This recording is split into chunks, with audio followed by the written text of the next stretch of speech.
The second thing that I would recommend that you avoid, either in the personal statement or in the statement of grant purpose, is listing off your classes that you took and your awards. We're trying to get a sense of who you are, how where you've come from has brought you to where you are today, etc. What I see a lot for folks who have been very accomplished at a young age, they'll do a thing where they'll say, playing soccer was extremely important to me and I won best kicker and most valuable player, and then in my second year I won this award, and then in my third year I won that award. And that's it. No broader point to it than letting us know that they've won these awards and they've been really successful in this thing. The reason that I recommend people don't list their awards is because, first of all, it's going to be in your application.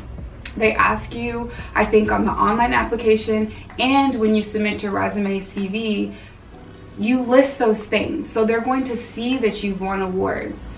You don't need to take up the valuable space in the personal statement, in the statement of grant purpose, to talk about the awards that you've won. If it makes sense to the purpose of your narrative, of course include it. So if you want to talk about a time that you persevered very hard to succeed at something, or the ways in which your discipline brought you to a particular level, you can mention it in passing.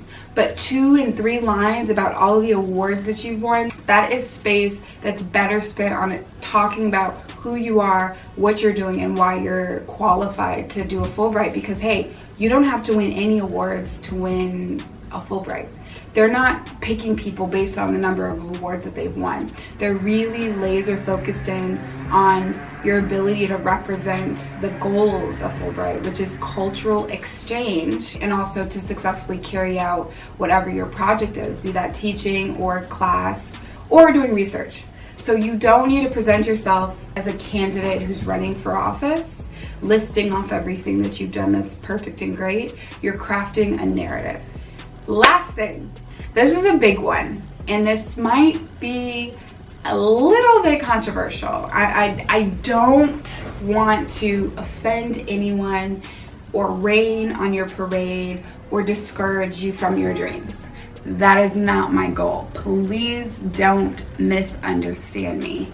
But it has to be said. Presenting yourself as the person who is the most idealistic, the most visionary, the greatest ingenue, who cares about poverty and hunger and famine and war, and you alone can fix it by 1 year of going abroad and getting this a Fulbright award, don't do it. I particularly mean this when I see research award essays. A lot of the time in the statement of grant purpose, folks talk about their ultimate goal, because it's asking you, what's the ultimate goal of you getting this Fulbright to go abroad and do this research? And I see the most lofty goals considering all of the constraints that you have as a Fulbright grantee. Fulbright grants at their longest are 10 months, I think, not even 12 months. So the idea that in 12 months you are going to make a significant contribution to a huge problem can come across as a little bit naive and at the very worst, arrogant. I want to say this carefully. Research is a long game. It's not a short game. The first year of graduate school will teach you that. It will beat out of you psychologically the notion that you're gonna be a big deal and make a huge change in the field in a short amount of time. Whatever qualms you might have about graduate school's desire to remove this, what is it, somebody called me a bleeding heart liberal, to remove this desire to be a do-gooder, a liberal do-gooder, actually is what I was called. Whatever we feel about graduate school and the way that it does that to us, that's a separate video. When it comes to Fulbright, I don't believe that the mission is to find the people who aim to do the most good in the world overall. It's to find people who are compassionate, who are motivated, who are good representations of the United States of America. That means that what you might put in a Peace Corps application isn't the same as what you will necessarily put in a Fulbright application. For example, I've read essays where people say that if they have the opportunity to go teach English, they have read about this problem that exists in that community. Then this is just examples. I'm not using anybody's real anecdotes out of respect to them. I live in France. I see so many students in front of their high schools because they have very long lunch periods here and they get to leave, so they come outside and they smoke. I see 13, 14, 15, 16, down the line, teenagers smoking all the time in Paris. It's a huge problem. Smoking is a big part of the culture here in France. So if I wanted to teach English here, I might write, as my side project, I notice how much youth smoking is a problem in the streets of Paris, and I am going to do everything in my power to stop every single teenager that I see from smoking, and I'm going to create a group with other students, and we will create an ad campaign that will significantly reduce teen smoking in Paris. Wait, what? This is an amazing project if that's what you want to do, but you don't have to write that you're going to do everything in your power to stop teenagers from smoking for it to be a good and important project. Sometimes the process of doing research is to teach us things that we didn't know to help us move forward in other avenues of our life. When I first arrived here, I had very lofty goals about what I wanted to do with my own research, and of course, reality brought me down to size and taught me that it's okay to make tiny little steps. That's okay, as long as you're being ethical and remaining true to the mission and the values and the goals of your discipline, along with the integrity that you have within yourself. That's my opinion. I don't think putting in my Fulbright application that I was going to be the person who was going to finally address this issue that had never been addressed and change the face of sociology would have made my application stronger. There are so many people doing all kinds of research related to teen smoking, related to immigration, related to illiteracy, to place yourself as the key, the missing key. It can read as being naive or arrogant, and it's not necessary.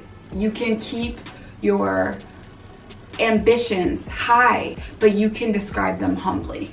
It's okay to have humility when you talk about what you want to accomplish when you do a Fulbright, because as long as you get that grant, you can do what you want to do. Wow, everybody. Prove me and any naysayer wrong about what your ability is, because obviously it's far beyond anything that we can write in a 2-page essay. But sometimes that can become a distraction, or that can be the focal point rather than what you're actually going to do. And that's something that I see a lot when people are writing about everything they're going to accomplish and what their research is going to do and how great it's going to be. They talk about that more. They spend a paragraph on that and then don't write what their research methodology is. They say, I'm going to find people and talk to them and then do a survey. And don't list how they're going to analyze it, how they're going to find research participants, what their timeline is. Focus in on the nitty-gritty details more so than the larger ideals, because that's the stuff that reviewers are looking for. So I gave you a lot of don't do this. So to flip it on the positive, here's some tips I want to give you what to do instead. Instead of listing, I won this award and I won that award and I took this class and here's the full title of the class and here's the name of the professor. Instead of doing those things, explain to us what you learned in the course, what you got out of that course, what successes that you got from that course, okay? Unless it's absolutely vital, we don't need to know the name of the course and the professor. We don't. It's going to be in your application anyway. It's on your transcript. Third, talk about what your vision of the future is and what you hope to accomplish in your career and how Fulbright is going to get you there. You want to end world poverty. Amazing, commendable, important, relevant. Talk about the steps that you want to take to become someone who is a change agent in that field, rather than just talking about how idealistic you are. That's it. That's enough from me. Thank you so much for watching, y'all. There are going to be some changes to the channel that are coming up really soon. I'm very excited. I'm also working on a larger project to help people win Fulbrights. I especially would love to see underrepresented groups winning Fulbrights. If you're interested in learning more about my future project that's going to help you to write really strong essays and potentially win a Fulbright, please sign up for my tiny letter. I will be sending out those updates. So the link is going to be below, and then I'll put the link here or something like that. And then also, please check out Fulbright Noire, of which I am a co-founder. Our tagline is Bright and Black, and so if you are a Black Fulbrighter or if you support Black Fulbright grantees, go to our Instagram page. We are working on expanding it, but it's instagram.com/Fulbright Noire, Noire with no E, where we highlight the stories of Black grantees, past and present, from all around the world who have done really cool things with Fulbright. So thank you so much. I really hope to make more videos very soon, much sooner than later. And I really appreciate you for watching. So stay tuned. Peace. Peace. Saying that, you know, oh gosh, of course there's flies. Why are there flies in here? There's a fly in here.